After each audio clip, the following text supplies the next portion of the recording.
Gaano kayaman si Mayor Alice Guo? Si Alice Leal Guo ay 38 years old, kilala bilang businesswoman at mayor ng Bamban, Tarlac. Meron lang naman siyang 16 luxury cars at isang helicopter na kanyang pagmamay-ari, ngunit sinabi niya sa isang pampublikong pagdinig sa Senado na naibenta na niya ang helicopter sa isang kumpanya sa Britanya noong unang bahagi ng taon.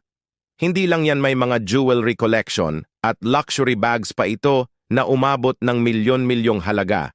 Isa na rito ang kanyang Bulgari necklace na nasa halos 12 million pesos ang halaga.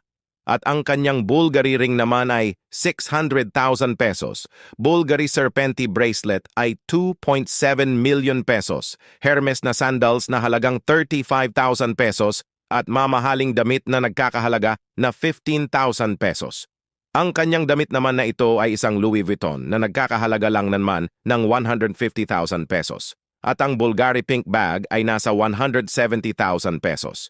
Ito namang Chanel handbag ay nasa 415,000 pesos at Panthère de Cartier ring na 1.7 million pesos.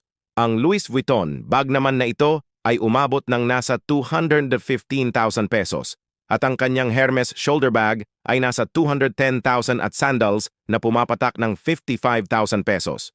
Base sa pahayag na kontrobersyal kay Mayor Alice Guo ng Bamban, Tarlac may net worth siyang 177.5 milyon at may mga ari-arian na nagkakahalaga ng 367 milyon at mga liabilities na higit sa 189 milyon batay sa kanyang Statement of Assets, Liabilities and Net Worth o SALN noong Disyembre 2023.